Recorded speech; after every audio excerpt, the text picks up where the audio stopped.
जळगावच्या नशिराबाद नगर परिषदेच्या अक्षम्य दुर्लक्षामुळे अनेक दिवसांपासून मुख्य जलकुंभाजवळच्या विहिरीवरती स्लॅबच्या कामाचं भिजत घोंगडं पडलंय।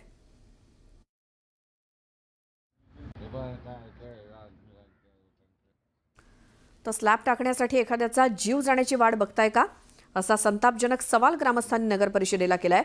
या विहिरीच्या ठिकाणी मुरुम भरलेली ट्रॅक्टर ट्रॉली पडता पडता वाचली होती, मात्र गावकऱ्यांनी चालकाचे प्राण वाचवले होते आणि त्यामुळे या जीवघेण्या विहिरीपासून संरक्षण मिळावं म्हणून परिसरातील रहिवासी आणि ग्रामस्थांनी आंदोलनाचा पवित्रा घेतलाय। तात्काळ ही विहीर बुजवून तिथला रस्ता सुरळीत करावा अशी मागणी ग्रामस्थांनी केली। मागणी आमची हा रोड चालू झाला पाहिजे, पूर्ण जग लेवल झाली पाहिजे। विहीर बुजली तरी चालेल, आम्हाला त्याची काही हरकत नाही आहे, परंतु हा रस्ता चालू झाला पाहिजे ना। दुर्दैव असं काही होऊ नये की कोणी व्यक्ती पडावं की मूल पडावं। लहान मुलं मला वापरतात, शाळेचे मुलं येणारे जाणारे वापरते या ठिकाणी, म्हणून या विहिरीचा रस्ता पूर्ण तयार करण्यात यावा, विहीर बुजून।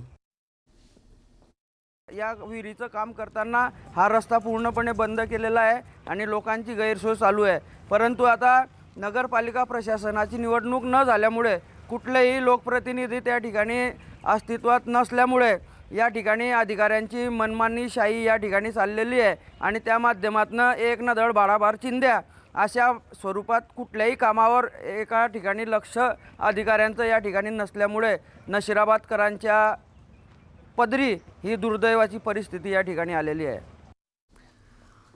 धुळे एमआयडीसी परिसरातील एका कारखान्यातनं तब्बल 300 किलो भेसळयुक्त पनीर जप्त करण्यात आलं। धुळ्यातील स्थानिक गुन्हे अन्वेषण शाखेनं ही मोठी कारवाई केली। हे पनीर मुंबईसह पुण्याला पाठवलं जात होतं।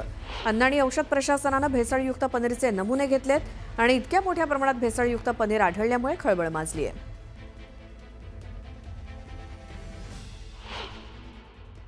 फूड अँड ड्रगच्या अधिकाऱ्यांनी त्या ठिकाणी बनवलेल्या पनीरचे सॅम्पल घेतलेले, त्याचप्रमाणे त्या ठिकाणी जागेवर मिळून आलेली मिल्क पावडर, त्याचप्रमाणे केमिकल यांचेसुद्धा ते सॅम्पल घेऊन त्याचे लॅबोरेटरीकडनं तपासणी करून योग्य ती पुढील कारवाई करण्याची चाललेलं आहे। आत्तापर्यंत आपल्याला जागेवर जवळपास 250 ते 300 किलो पनीर बनवलेल्या स्वरूपामध्ये मिळून आलेलं आहे।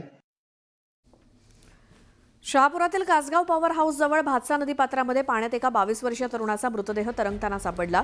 शहापूर पोलीस आणि जीवरक्षकांच्या मदतीने मृतदेह बाहेर काढण्यात आला। दरम्यान मृतदेहाची ओळख पटली असून तो शहापूरच्या शुलत्तर इथला ग्रामस्थ आहे। तरुणाचा मृतदेह 4 दिवसांपूर्वीचा असून त्याचा मृत्यू संशयास्पद असल्यामुळे मृतदेह विच्छेदनासाठी जे रुग्णालयात पाठवण्यात आलाय।